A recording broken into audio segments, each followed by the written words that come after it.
Do you know our legacy? In the time where heroes lived, people like Salahuddin, who gave his life for Islam, our legacy.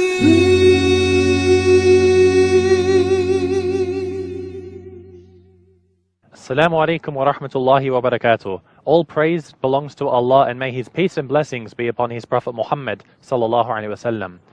Welcome to today's episode, inshallah, where we're looking at Islamic history. Today, inshallah, we are going to be looking at the history of Islam in the Philippines. Now, I'm sure many people, when I talk about Islam in the Philippines, a common response I get is, are there Muslims in the Philippines? Are there? Are there Muslims? Has anyone heard of Islam in the Philippines? You would say for up us. until now, I think the south is pretty much a predominant region where Islam is affiliated Sulu with. or something like that. So we've heard some rumors. Maybe there's Not some rumors. Muslims in the Philippines. It's What a about big the country, about 90 million or 100. Approximately 80 million or so. Now, I want to give you a number. 490. 490 years.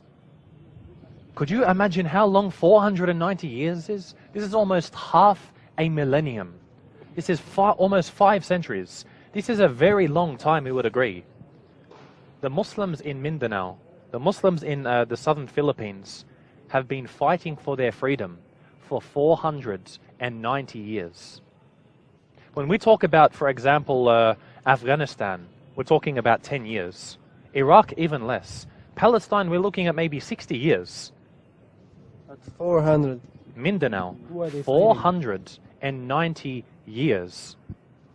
I'm not going to blame anyone, but this is shameful that we as Muslims are not aware of the situation of our brothers and sisters in the Philippines. The history of Islam in the Philippines is very vast. We're going to be looking at all of this today, inshallah. Is it true that it's the first monotheistic religion in the Philippines? First, in what sense? The Islam. Is it the first monotheistic religion? When you say first, in what sense though? Like the oldest. It was the first monotheistic religion to enter into the Philippines, correct. So we're going to be looking at this, inshallah. So the Philippines, we already know Muslims have been there for 490 years at least, engaged in fighting And for their they freedom. still fighting, or it's all Until today. until today? This is the longest jihad being fought in the whole Muslim world. So in which country exactly Islam came to Philippines? What we're going to do is we'll look at how Islam first entered into the Philippines. So the Philippines, for those who don't know, it's a group of islands. There are 3 main groups of islands. You've got Luzon in the north, the Visayas in the middle, and Mindanao in the south. Now the location of them is there just above Borneo, which is part of Malaysia, and it's below Taiwan and Japan. So it's over in the Pacific. So it's to the edge of the Pacific, very close to the date line. This is the Philippines. Now, the way that Islam first entered here, Islam began to spread through all of Southeast Asia, which we're going to be looking at in another episode, inshallah. We found that Malaysia was embracing Islam, Indonesia, Brunei, all of these lands. Until there was a Muslim, his name was Karim al-Makhdoom. Karim al-Makhdoom was the first one to bring Islam into what we know today to be the Philippines. And he went to an island which is called Tawi-Tawi.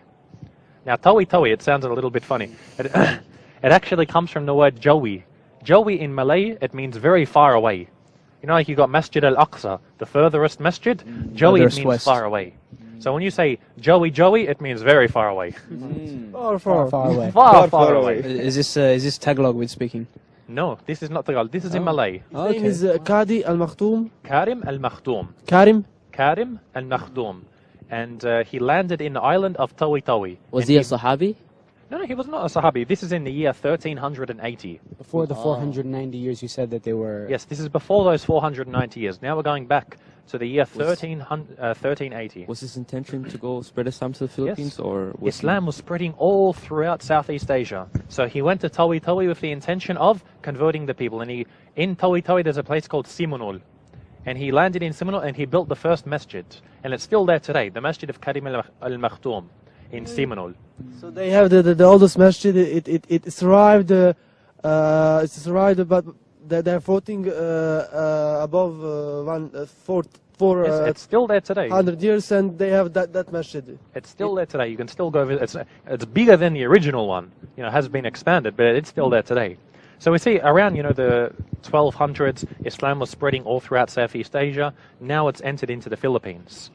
So Mindanao is the main southern island of the Philippines. As we said, you can sort of break up the Philippines into three main bits: Luzon, the Visayas, and Mindanao. So Mindanao, Islam started to spread through here, the Sulu Peninsula, and into the mainland of Mindanao. Almost all of Mindanao embraced Islam. Without fighting. This is no fighting, nothing. This is just peaceful, you know, like a missionary da'wah, Or people through going. trade as well, perhaps.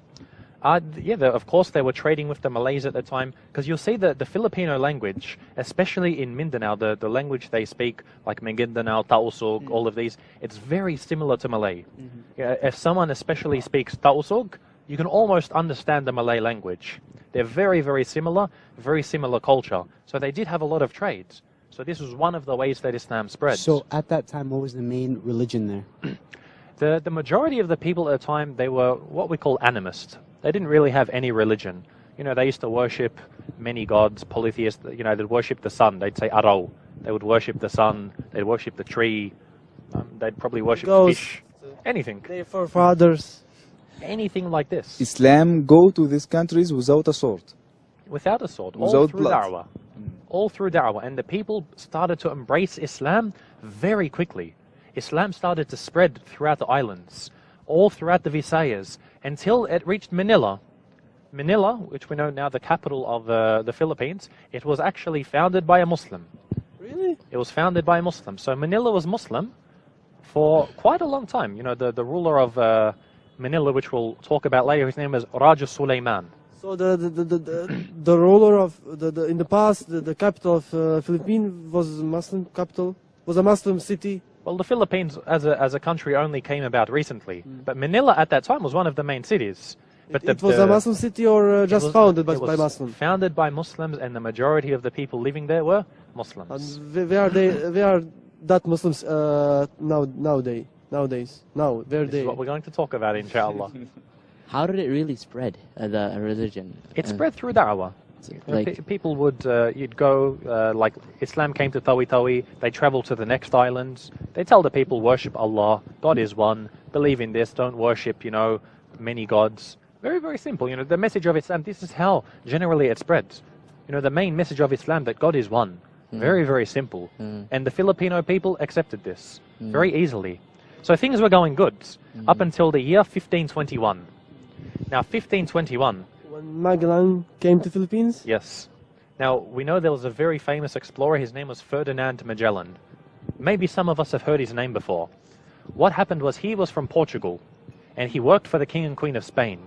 And one of his jobs was to go around to different islands around the world, and he was actually looking for, you know, what we call the Spice Islands, which is, you know, to the south of the Philippines, Indonesia, where you could go. I think you're talking about the Celebes Islands, is it? The Celebes?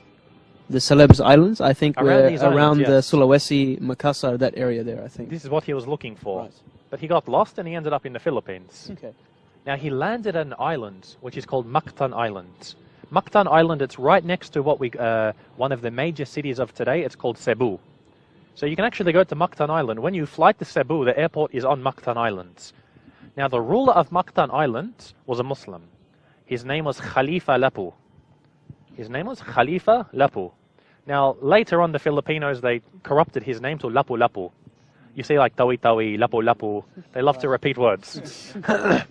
So Khalifa Lapu, Like maybe Musa? it could be. But I like Musa much better. So what happened was Magellan landed in Mactan Islands.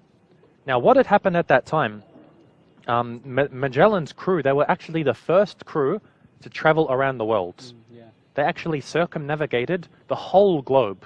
This is why Magellan is very famous. To prove that the Earth is round, because in Europe they thought that it's like a plate. This was a theory. You know, many people knew that it wasn't true, but Magellan physically proved that it's true. He sailed around the whole world. He was So the first person to do This this. was after that, and now he's looking for spices.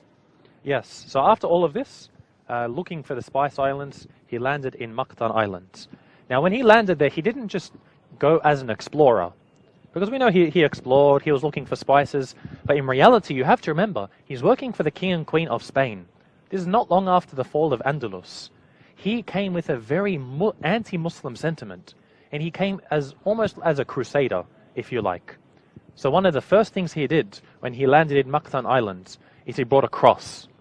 And he planted this cross. And he said, you know, in the name of the King and Queen of Spain, this is now Christian land. And he find the Muslims. He say, Muslims once again. No, so he found these Muslims. And so he approached the Muslims and he said to them, you know, become Christian. And they said, we'll never become Christian. You're welcome in our land, but we're never going to become Christian. You should become Muslim. So what happened was Magellan, he realized that, you know, things aren't going to go well. So he went to, he found there was another ruler. His name was Raja Humabon.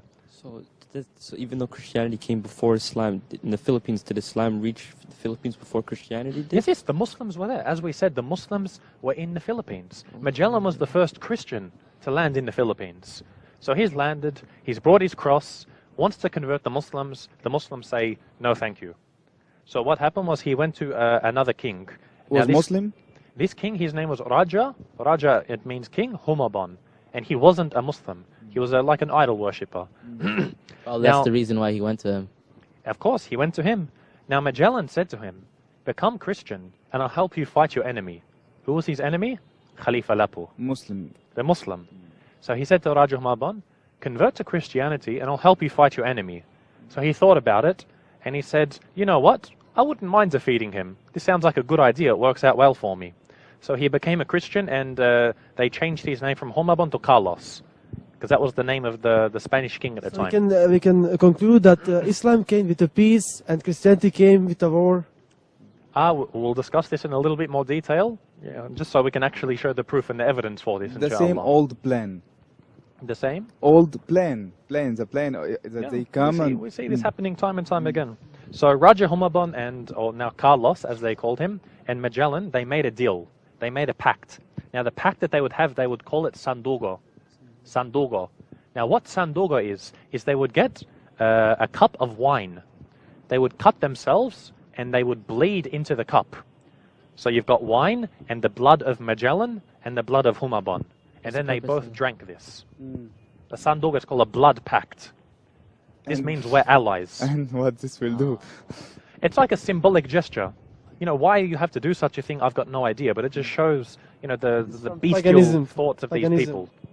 It's something very, very strange. So they did this Sanduga. They both bled into the cup of wine and they drank it. And they said, now we're going to fight together against the Muslims. Barbaric. It sounds very barbaric. But what they did after, of course, is more barbaric. So what happened was, you know, this new Christian army, you know, the Muslim, we won't call them Filipinos because they didn't exist, but they usually call them Indios, you know, the Indians of the Philippines. So the natives. They called them Indians too. They called them Indians. like So there's like Indians, Columbus, there's he called Indians the in India, there's Indians in America, and there's Indians in the Philippines. All because the Spanish don't know what an Indian is. They end up calling everyone the Indians. And the Magellanos have an army with him. He had his own army, of course. They brought weapons. They came to fight. So what happened was the Christian army, led by Magellan, they came to the Muslims, led by Khalifa Lapu. And Khalifa Lapu, he was there on Mactan Island, and the Muslims, they realized, you know, these people are coming to fight. So they started to prepare some traps around the islands. And they were thinking, you know, they were ready to fight that day, but the Christians, they held back. They kept their ship just, you know, a little bit far away, you know, far enough that the Muslims can't attack them, but far enough to intimidate them. So the Muslims were waiting. They were ready for the battle. Lapu had got them ready. Now, at that time, they sent a messenger to the Muslims, and they said, this is our army. If you want to fight us, you'll be defeated. You can surrender now. You don't have to become a Christian. Just pay jizya, just pay like a tribute to the King of Spain. And of course, Lapu said, I'm never going to pay even a single cent. I'm not going to give you anything. I'm not going to accept. And if you want to fight, we're ready to fight. We've got our swords. They've been hardened by fire. We've got our bamboo spears. You want to fight? Basically, bring it on. So the battle was set. The next day, the Spanish got ready. Now, it was said that there were 60 Spanish. Of course, you know, on one boat, you can't have that many people. So they had a band of 60 warriors. But of course, they had better weapons than the Muslims. Now, the Muslims had 1,500 mujahideen. 1,500 mujahideen against this 60 Spanish. And plus, you know, there might have been a small group of the Raja Humabon, or Carlos, as he changed his name, some of his men. You know, the numbers aren't exact. But the Spanish were sure. They said, we have better weapons. We have armor. You know, they covered their whole body except for their legs in armor. Whereas the Muslims, they had nothing. They had fire weapons. They had guns. As we learned in the previous episodes, numbers are nothing. Of course, numbers are nothing. But the Christians, they were sure. They had guns, they had swords, they had axes, they had crossbows, they had shields. And Muslim have bamboo. And the Muslims had bamboo and swords. Advanced weaponry, basically. So they thought, you know, this group of Muslims were going to completely defeat them. This is what they expected. Now, what happened was the Spanish had actually lured the Muslims forward to the shore. And then what they did is they sent a man in secret around the Muslims, and he actually set the houses of the Muslims on fire. He set the houses of the Muslims on fire. Why? Were they part of the army, or were they just normal citizens? No, this do you mean the Muslims or the Spanish? The Spanish, like they set the Muslim houses on fire? They set the houses of the Muslims on fire. Their because wives? they wanted the Muslims to worry about the houses. A distraction. They wanted to distract them. So the Muslims would rush back and say, no, our houses, no, I've got everything in there. The Muslims did not budge. About wives and children. The wives and children were in the jungle at that point. They were fine. But the houses, the Muslims did not move.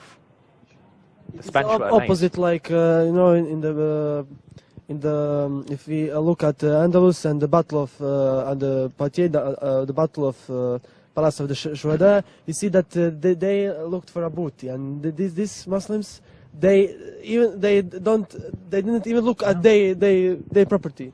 Look at how firm they were. Look at how sure they were that they were going to win this battle. They didn't even care about their houses. The houses can be rebuilt, but their honor will be lost if they don't fight. And so the Spanish were ready. They started to march out. And it said the Muslims, they put themselves into 3 different groups. These 1,500 broke up into 3 groups of 500. And the Spanish said we could hear their cries. We could hear them. We could hear them saying, Allahu Akbar, Allahu Akbar. And the Spanish men, the Spanish soldiers, of course, they're in fear. They don't know what to do. You know, it said we were trembling in fear, hearing these men.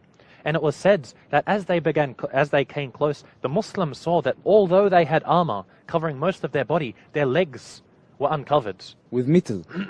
Their body was covered with metal, but their legs were not covered. Why?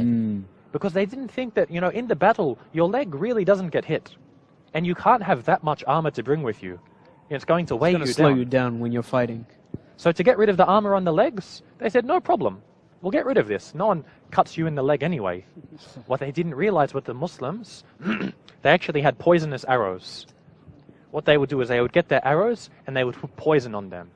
And so they started to shoot the Spanish in the legs with the poisonous arrows. So the Spanish, you know, they were amazed. All of a sudden they're getting attacked by these arrows. So they started to charge. As they charged, they realized who Magellan was. Because Magellan was the one who was most defended. You know, when you're going in, you know, the king, you can tell who the king is because he's got the most defense. He's got the people around him. The Muslims found out who Magellan was.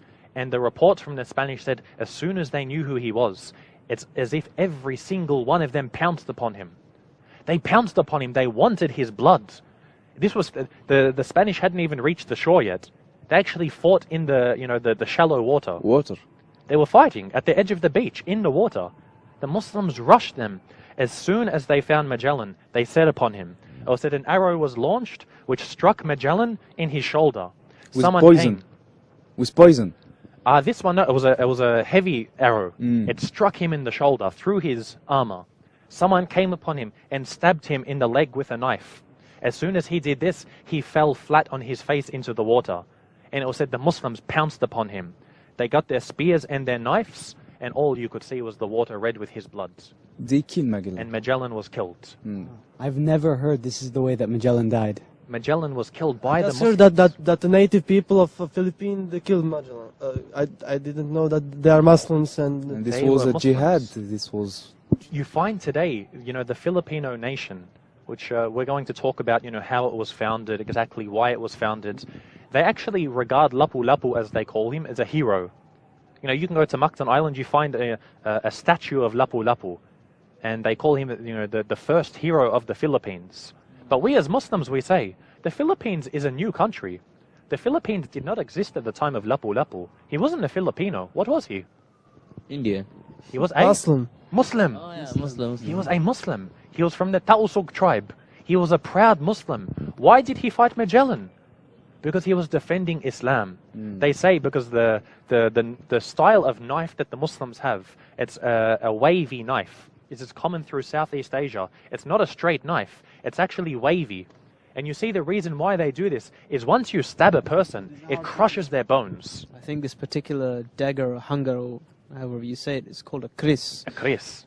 This is the name they call it, the kris. They said Magellan brought his cross, we gave him our kris. So, He came to bring Christianity, and we defended our land as Muslims. So if it was widespread at that time, what happened now? Well, this is what we're going to find out, inshallah. what happened to the other man who Magellan, he formerly went to associate with? He This is went. very interesting. What had actually happened, Raja Humabon, who had just become Christian, after the battle, many Spanish were killed. But as soon as Magellan was, killed, they said, that's it, we're going to have to retreat. There's no point fighting after this. So they went back, and it was said that the Spanish, being, disbelievers, having really no morals, they actually went back to Raja Humabon, and they started to rape the women. They grabbed some of the women, and they started to rape them.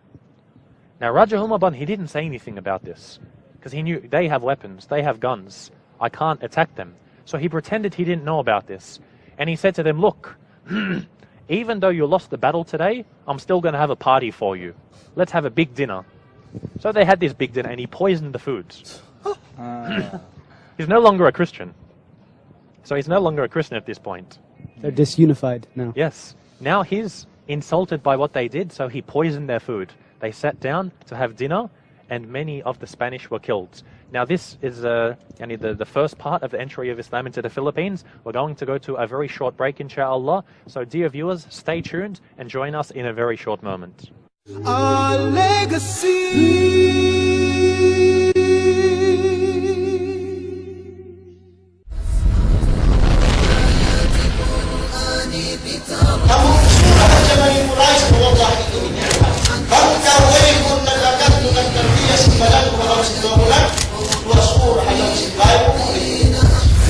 Wanisun ko alam si Untold.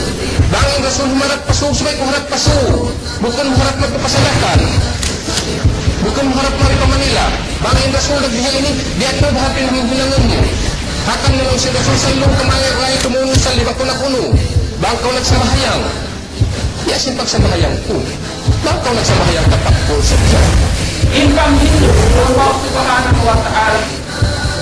Infang Hindu sin agama Islam. Inut-inut melawakkan kita.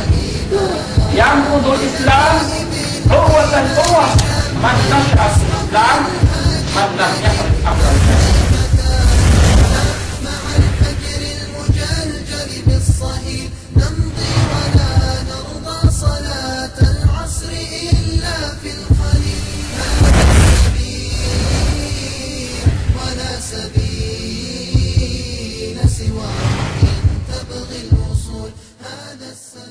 Our legacy.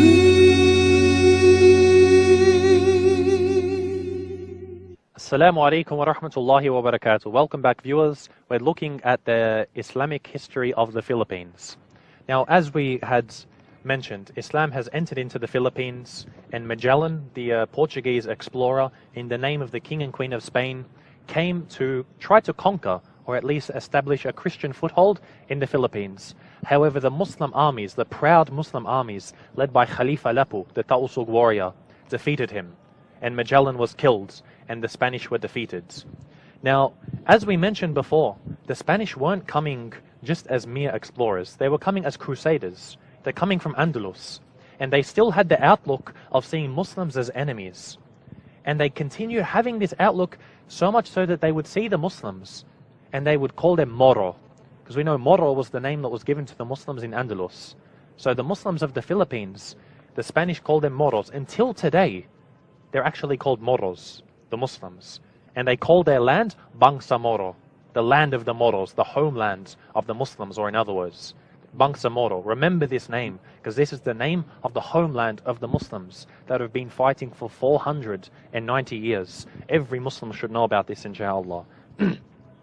Now, it was said that the Christian king of Spain, Carlos, he actually sent an envoy to Lapu-Lapu, Khalifa Lapu, and he said, if you allow us to have the body of Magellan, then we'll give you treasures. Treasures like you could never imagine. Just give us the body of Magellan. What do you think was his response? Maybe he gave him the head only? He said, if you were to give me the treasures of the world, you can never have his body. Was it because he had some need for the body? No. But he had pride. He said, I'm not going to submit to some Christian king who sends this man to come kill us. I'm sorry, but this is not going to happen. So you see the situation of the Muslims then. They had pride. They were strong. They had an amazing leader, one of the true heroes of Islam, Khalifa Lapu rahimahullah. Now, if things stayed at that, it would be fine. Magellan has fought, he's been defeated. But of course, the Spanish now, as soon as they've been defeated, they're not going to give up. They want to get their revenge. Sure, they send other. So yes, what they did is they sent some Spanish forces 20 years later. The dinner, about the feast, you said that Other king. that he poisoned the food. Yes, they poisoned the food, and many of the Spanish died, but some of them escaped. Now, after this, they escaped back to Spain. In a one boat. Only. In the boat, they went back to Spain, and they gave them the bad news. So the Spanish were devastated, but they didn't give up. 20 years later, in 1543, another Spanish explorer came. His name was Ruy López de Villalobos. Okay. And the king Lapu-Lapu was still in the crown. Whether or not it was King Carlos at that time, to be honest, I'm not too sure. This would be interesting to find out. Whether it was Carlos or not isn't too important. But we know they had the same agenda, which was revenge on the Muslims. So they sent Villalobos to go and attack these islands. So they came this time to the east of where Mactan Island was, to the islands of Leyte and Samar. So this is to the east of Mactan Island. And they came and they claimed them in the name of the King of Spain, who now, I'm looking at my notes and I realize was King Philip. He was King Philip II. So what Villalobos did is he actually named the islands on behalf of the king. King Philip, he said this, Las Islas Filipinas, the islands of King Philip. So this is where the name of the Philippines came from. And this stuck until today. The Muslims, they don't accept this. They say, the Philippines is your land. We belong to Bangsamoro. That's what they call it. What's the name of it? Let me hear it. Bangsamoro. Bangsamoro. Do they call their area that, or do they consider that to all the Philippines? Anything that is the Muslim land, they call it Bangsamoro. Philippines, because a lot of Muslims in the Philippines, they ask, who is King Philip? Do I belong to King Philip? Why should I call myself a Filipino? Bangsamoro, you think that word derives from Moro? How they call it? Yes. As we mentioned, it comes from the name Moro. Bangsa, it means homeland of the Moros or the Muslims. So they will say, I don't belong to King Philip. Filipino means you belong to King Philip. We belong to Allah. We're Moros, we're Muslims. And how they allow the name to stick in the time? Once the Spanish began to conquer, the name stuck. The Muslims never accepted this. Until today, they say, we're not Filipinos. We're Muslims. We have our own nation. You crusaders, you came and you tried to kill us. You tried to attack us. And it's been going for 490 years now. We are Muslims. We're not Filipinos. So 12 years later, in 1565, another Spanish explorer, his name was Miguel López de Legazpi. There's a city in the Philippines, Legazpi City, named after him today. He actually started building the first Spanish settlement in Cebu, which was just across from Mactan Island, where Magellan was killed. Now, Legazpi, he was actually originally fought off. The Muslims, they started to fight him. But by that time, Khalifa Lapu, he was no longer Either he wasn't alive or he'd gone back to Mindanao. So they tried to fight them off, but there wasn't much of a problem. Now what happened was Legazpi, he actually came to another ruler who was a polytheist, an idol worshipper. His name was Sikatuna, and he was from a place called Bohol, which is just, I believe it's to the south of Cebu. So Now, with all these Spanish conquests coming and coming, they fought them off, and it still remained Muslim majority up until this time, or where there were Muslims, they were fought. Where there were non-Muslims, they didn't have problems. Like as we said, Legazpi, he came and he found Sikatuna. Sikatuna was, he was a non-Muslim. So what they did is they said, let us make an alliance to fight the Muslims together. The same deal. Now what do you think they did for their alliance? They drink the wine. They made the sandugo. They made the blood pact. They got the wine, they cut themselves, they bled into the cup, and they drank it together. So you see, even the foundation of this alliance, it's something barbaric. So bloody. It's something that's really foreign to a Muslim to understand how this could happen. But this was the mentality of the Spanish Crusaders. Yeah, because they love blood. They killed Muslims in Spain. No. They were killing Muslims in Spain. Indeed, and this is really crazy to see. Now what happened was the next year these two allies, they sailed to Cebu and they attacked, there was a leader at that time, also a non-Muslim. Because we know Cebu at that time wasn't fully Muslim. Only Mactan Island was. Most of the middle of the Philippines wasn't yet Muslim. You had Manila in the north, which was Muslim. You had Mindanao in the south that was Muslim. But the islands in the middle hadn't all become Muslim. So these conquests that were coming, did the Muslims in the south try to bring Islam to the northern parts of Philippines, or did they stay in their area? This is what was happening. But then when the Spanish came into the middle, it made things difficult. Once the Spanish started fighting, it created a problem for the da'wah. So now Spain has sent a second army, and they have a good army. So they've conquered one island already. Yes, they've taken a few islands now. A few islands. Now he's just made an alliance with Raja Tupas. Raja Tupas from Cebu.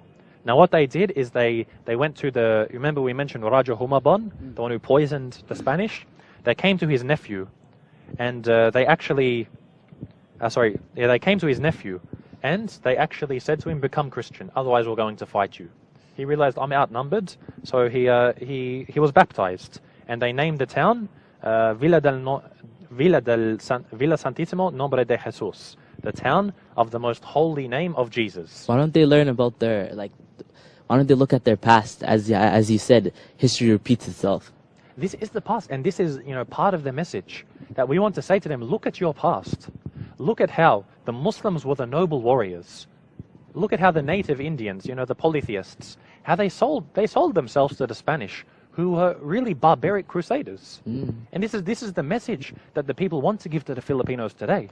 So maybe if the Spanish conquests didn't keep coming back, the South can have a strong enough army to finally take over, but they kept having to Islam fight. naturally was spreading throughout the Philippines. They took Manila. It would have spread to all of the Philippines if the Spanish didn't come. Sheikh Musa, what about other Muslims in other countries? Maybe Malaysia or Indonesia. Khalifa or any other mujahideen from anywhere, there is not any help? Unfortunately, as we're going to see in Southeast Asia, when Islam first came, because it didn't come by force. When Islam comes by force, you've got order.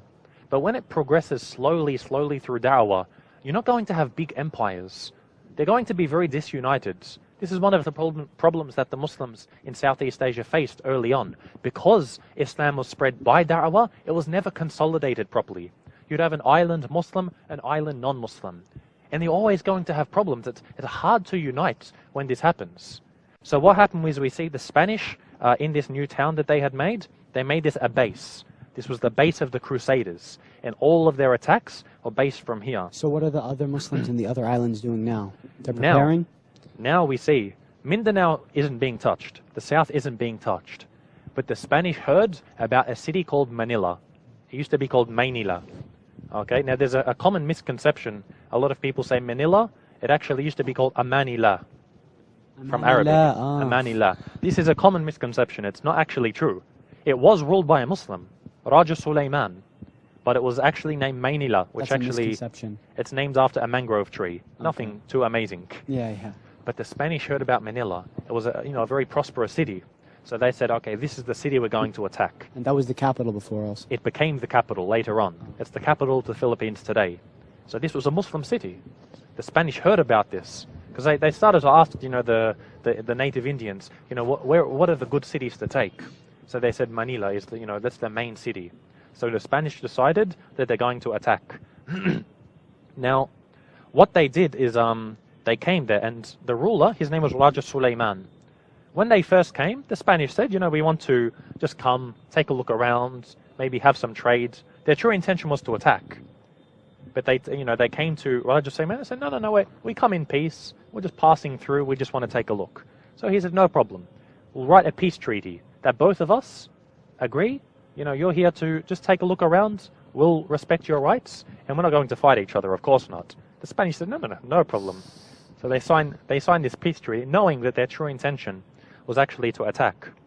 Now, once they had signed that peace treaty, more and more Spanish started to come, until they came to Raja Suleiman. They said, look, this peace treaty that we signed with you, forget about it. Give us your land. As I said to Muslims in Granada, when they wrote the peace contract with Abu Abdullah Muhammad, they also broke this contract. Yes, you see, this is from their etiquette, from their lack of morals. Why would the Muslims believe that treaty if they kept trying to come for all those years? Why would they believe this? Raja Suleiman hadn't met any Christians before. He didn't know who these people were. Had he known how conniving they were, of course he wouldn't have agreed. And what he do? He not prepared for any war. Yeah. So the Christians from Spain, they basically signed the peace treaty and they waited until there were enough so they could pounce. Then they said, give us the city. So Raja Suleiman, what did he say? What do you think he said? No. I will fight with you. He said, if you want to take the city, we will fight. And so you had the Battle of Manila. The Battle of Manila happened in June in 1570. Now what happened was, Raja Suleiman, he knew that his forces aren't going to be strong enough. He looked at the Christians. He knew that they had weapons, that he didn't have. So he was forced to make an alliance with a non-Muslim. His name was Raja Lakandula. So he was a non-Muslim. He was, a polytheist, an idol worshipper. But he had no choice. There were no other Muslims in Manila or around that area. The Muslims in Mindanao, he didn't have time to contact them. So he was forced to unite with Raja Lakandula. Now what happened was they were defeated. They were being defeated, and Raja Suleiman said, look, we can't continue fighting. So they said, we're going to leave it at this. Now what happened was Raja Lakandula, straight away, he said, that's it, I've been defeated.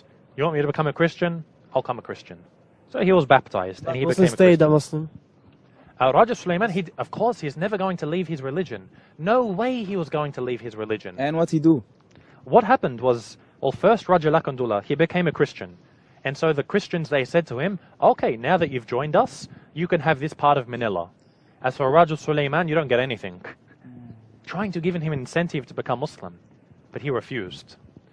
Now in 1571, the history mentions someone named Tariq Suleiman.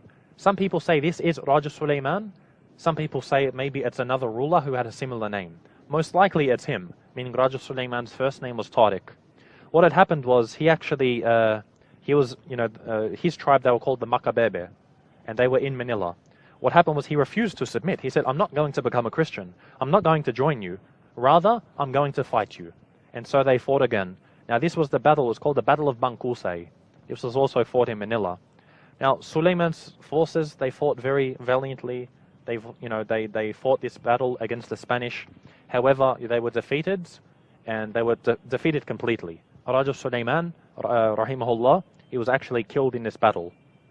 And the Spanish were victorious. And Manila now all is Christian. It's Christian. So what happened was, Raja Lakandula, the one who became Christian, he ruled a part of Manila, and the Spanish ruled the other part of Manila. So now are there any more islands left that are left to conquer now?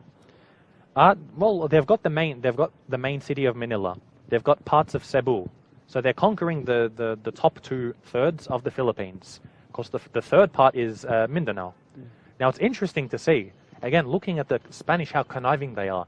Remember they said to Raja Lakandula, you become Christian, this is your land. What do you think happened after 5 years? They said, we're sorry, but you don't own this land anymore. We change our mind, it's now ours. So the contract. The Muslims, when they defeat, they give them basically the option of keeping their religion. The Spanish basically forced them to become Christians. So, and after all, they kept conquering, almost all the Philippines became Christian. They'd coerce them to become Christian. They'd trick them into becoming Christian, and then they'd actually betray them, as we saw. Raja Lakandula, this is a treaty, we sign it. Just rip up the treaty and say, you've got a problem, you want to fight us? As treaties before. Yeah, you're a Christian. The church says you can't fight against us. They're bullies. Very, very big bullies. And they knew that they could get away with it. Because they saw, especially the Indian, the native Filipinos, they were very primitive. They weren't able to fight back against the Spanish. Vulnerable.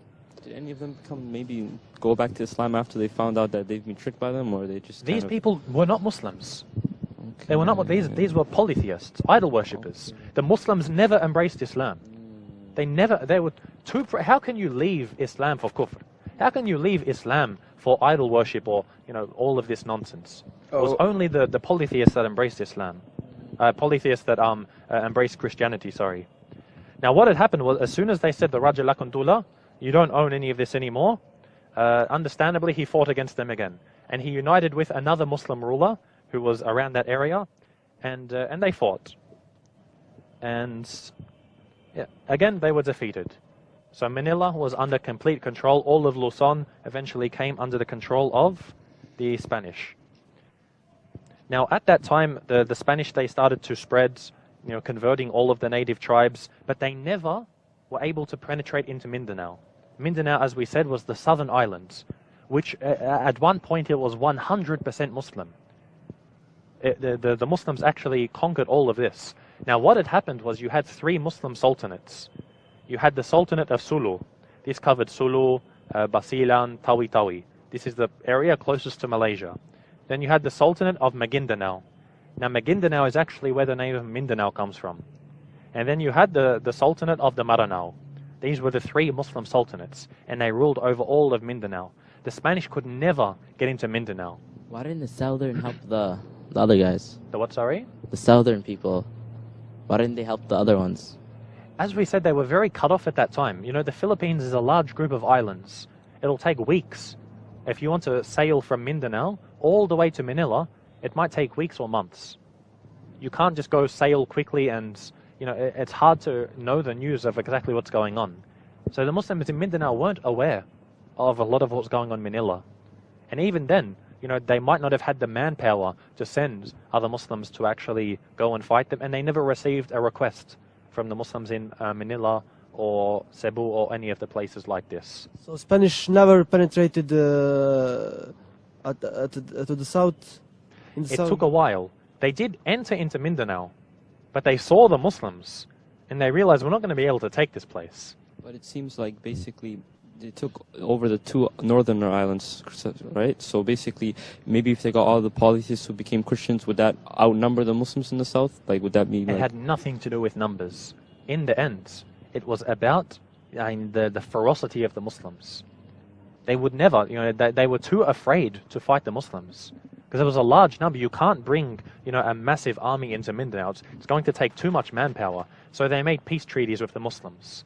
They were never able to, properly penetrate Mindanao. The Christian history say that they conquered all the Philippines. No, they never conquered all of the Philippines. There were battles. I mean, especially on the eastern coast of Mindanao, there were battles with the Muslims.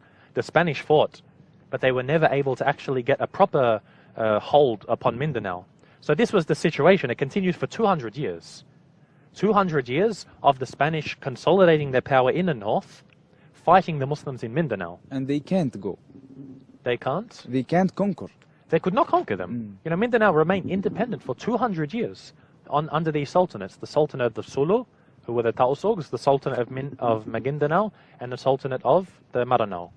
So this was the status quo, 200 years of fighting. Now this ended around the year 1762, when Great Britain actually invaded the Philippines because of the war that they were having with the Spanish. So this started to change the situation. What we're going to do, inshallah, we're going to go to a very quick break, and we're going to resume in looking at the situation of now Great Britain, a new enemy, entering into Mindanao. So dear viewers, stay tuned. We'll be back in a short moment, and we hope to see you then. Our legacy.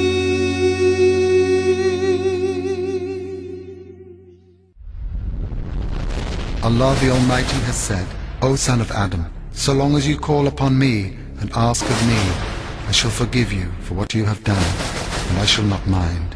O son of Adam, were your sins to reach the clouds of the sky, and were you then to ask forgiveness of me, I would forgive you. قل لباغ نال منه مشرعا فينا مداه هل يضر الشمس شيئا أقزم تبت يداه أقزم تبت يداه عارفوه يا عداه كلنا اليوم فداه واسمعوا نبض قلوبي يبلغ الكرنا صداه عارفوه يا عداه كلنا اليوم فداه واسمعوا نبض قلوبي يبلغ الكون صداه كل باغ نال منه مشرعا فينا هداه هل يضر الشمس شيئا أقزم تبت يداه أقزم تبت يداه ويح قوم ألو من عزيز شاد مجدا وشداه ويح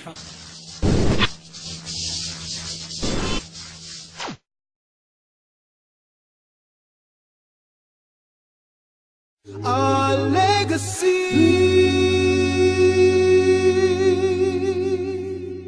Assalamu alaikum wa rahmatullahi wa barakatuh. Welcome back to the episode, viewers, where we're looking at the history of Islam in the Philippines.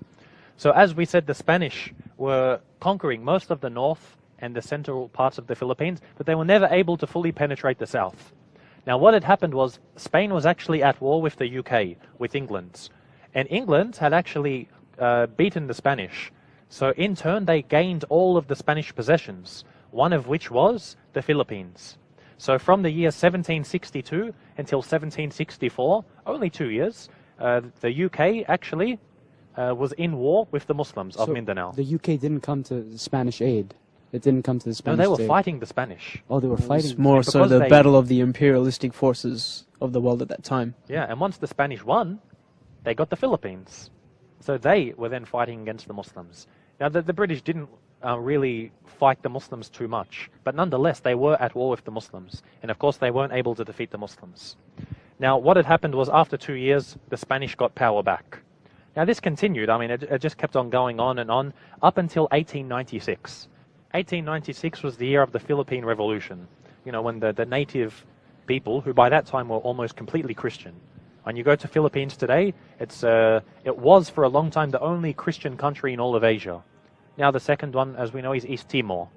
So it's a very large Catholic country. They, abandoned their idol worship, and the majority of them became Catholic. They joined the Spanish. That's why a majority of them, you see, they've got Spanish names, a lot of Spanish culture, even though they're in Asia. Now 1896 was the Philippine Revolution. Now at this time, the Americans were at war with the Spanish. And so the Americans actually gained possession of the Philippines. So the Americans, they had a different strategy in fighting the Muslims. They had no mercy. What they would do is they would push through to the islands and they would build a base. The Spanish did this, but they never actually ventured out. Whereas the Americans would build a base and they had no mercy for the Muslims. They would come in and they would fight against the Muslims. And it was said that when they fought against the Muslims, the guns that they had, even though they were big, powerful rifles, it wasn't enough against the Muslims, because they'd shoot a Muslim, and the Muslim would keep on charging at them. So the general of the army at that time, he wrote back and said, give us bigger guns. These models, they're not normal people. We shoot them and they just keep on coming. It's amazing. Now, there was a very famous battle that took place in, you've got the island of Sulu. Sulu is where the Tausugs are. And there was a volcano, a crater of a volcano. It's called Budaho. Now, what happened in Budaho is truly a tragedy. The Muslims who refused to submit to American rule actually went to the top of this mountain and were hiding, protecting themselves inside the crater of the volcano. Now, you had women, children, and men, of course. The Americans came up and they received an order from their general to kill every man, woman, and child. This is called the massacre of Budaho. Like Ashab al-Ukhdud. This was, yes, they were killed, and you see photos of it. We have photos of it. The Americans celebrated thousands of dead Muslims, unarmed, the majority of them, in this crater. The president of the USA, Woodrow Wilson, congratulated them on this massacre. And many Americans, like Mark Twain, he actually said this is not something to be proud of. And he wrote really much against this, against American imperialism. He said, is this what we're fighting for? To kill the natives, the innocents? So this was called the Budaho massacre. Now the Americans, they kept on going. They still kept on fighting the Muslims. And even though they were fighting them, they had a respect for them. You had, his name eludes me at the moment, he was called the General of the US Army. You've got the normal rank of general, then you've got a rank that only one person in American history has had, the General of the Muslim Army. Meaning he was the highest ranked American soldier in history. He said these brave Muslim warriors, once they got onto the battlefield, it's like they're crazed. They think of nothing but death. They will not give up until they have given their life for their religion. He said, I've never seen anyone like them. Subhanallah. So the Americans continued fighting them until they withdrew. They could never fully conquer the Muslims. And they actually gave the Muslims the name, the unconquerable Mohammedans. Of course, Mohammedan meaning a Muslim. For this 490 years, Muslims haven't been ever conquered. Never conquered. Until now. Military conquered, they couldn't be conquered. Until now, they're still fighting. Until now, 490 years, the unconquerable Muslims of Mindanao. Subhanallah, these are our brothers and sisters. And yes, sisters, up until now you will find that even when they're short on manpower, women will fight. I've met women who are with the Mujahideen in the Philippines. They would fight. They're more men than some of the men you would find. Subhanallah. Now, once the Americans withdrew, now you had the Philippines fighting the Muslims, the Filipinos, the native, Filipinos fighting against the Moros. Now, things had sort of died down for a little while. They sort of said to the Muslims, look, keep your things and let's just be friendly. We don't want to fight too much. However, what had happened was the Muslims, at that time, the Sultanate of Sulu, they used to actually control a large part of Sabah. Sabah is in Borneo in Malaysia. It was granted to the Sultan of Sulu from the Sultan of Borneo a long time ago.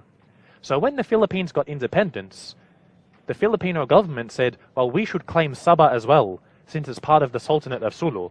Even though we can't conquer them, we're going to claim their lands. But Malaysia also claimed independence, from the British. And Malaysia said, no, Sabah is ours, all of it.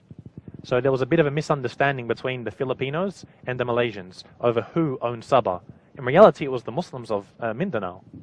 But they were both fighting over this. Did the Muslims of Mindanao just want to be their own separate nation, or what side did they want to go to? They considered themselves their own separate nation. They never submitted. They never actually... Malaysia was Muslims. Malaysia, you find Borneo and Sabah is majority not Muslim, unfortunately. But the rest of Malaysia is. Malaysia is about 62%. So this part of Malaysia, this part Sabah in Borneo, was a part of Sulu. It was a part of the Sultanate of Sulu. Now, what happened was the Filipino government came up with a plan to conquer Sabah in the name of the Philippines. Now, what had happened is they got 200 or 300 Muslims from, remember we said Tawi-Tawi? They took them from around Tawi-Tawi. And they took them to an island near Manila called Corregidor. And they trained them. They didn't tell them what their mission was. They trained them. And then once they were fully trained, they said to them, your mission is to invade Sabah in the name of the Philippines. Now, these are Muslims. They said, we're sorry, but we're not going to invade a Muslim land. We've got relatives there. And so the Filipino government realized the mistake they'd made. And they thought, well, we can't send them back to Tawi-Tawi. So they killed them all. They killed them all. But one, Qadar Allah, one of them survived. Subhanallah, it's amazing. Allah allowed one of them to survive. He escaped from the island. He swam to the shore. He went back to Mindanao and he told the people what had happened. 200 to 300 innocent Muslims killed in what was known as the Jabida massacre. How foolhardy and tactless was the Filipino government? You can imagine the fuss this caused. So this caused the Muslims of Mindanao to stand up and say, where are our rights? We're sick of being treated as second-class citizens. We are Muslims, we are Moros, and we are proud. And so the what we call the Bangsa Moro Jihad, it started again. You had a professor in the University of Manila. His name was Nur Miswari. He's a Muslim at Tausug. And he began to unite the Muslims. All of them. He said, let us fight for our freedom. And he started the Bangsa Moro Jihad. And Alhamdulillah, the Muslims, they began to fight for their freedom. And the Filipinos, they couldn't match them. Because as we said, the Muslims, especially the Tawzugs, they were brave, fierce warriors. So they said, look, have autonomy. Have autonomy. You can rule yourself, but you can't have independence. So the Muslims said, Tayyib, we'll take autonomy. Now by this point, things look optimistic. But as we saw in Andalus, as we saw in Sicily, division started to become a fitna. Because what was called the Moro National Liberation Front split into two groups. The Moro National Liberation Front and the Moro Islamic Liberation Front. One dominated by one group, one dominated by another ethnic group. And then they split again into a third group who became known as Abu Sayyaf. It was founded by a man named Jinjalani. He was a veteran from Afghanistan. Now what had happened, you had these three groups. They started to not fight against one another, but each one wanting to claim land in their name. And this was it's a big fitna that continues until now. So we're getting to the modern day at the moment in Bangsamoro, in the southern Philippines. So it seems like, unlike Andalus, Philippines, it took much longer time for them to finally split. Like it seems they were more united in the beginning. One of the main things was because Mindanao was never fully, invaded by the non-Muslims. There was never a need to unite, so they could sort of be part of different ethnic groups, but they never had the fitna. Now, in modern-day Philippines, you do have this fitna. Now, alhamdulillah, in the recent years, you have had, a lot of changes. The Moro National Liberation Front, led by Noor Ismari, is, uniting the Muslims for a large part. But at least we leave it here because we're running out of time. The least we can say is this is the history of Islam in Bangsamoro, in the Philippines. These are our brothers and our sisters. This is our legacy, and we feel their pain. 490 years, it's enough. They are minority, but they know, as Allah said in the Quran, how is the small group conquered by the permission of Allah, no doubt. These are our brothers. The least we can do is remember them in our dua. So may Allah support the Muslims of Bangsamoro, grant them victory and grant them patience, and may Allah reward all of you. I hope that you benefited from this show, and I hope you, the viewers, benefited from this show as much as we did. Don't forget us and the Muslims of Bangsamoro in your dua. Wassalamu alaikum wa rahmatullahi wa barakatuh.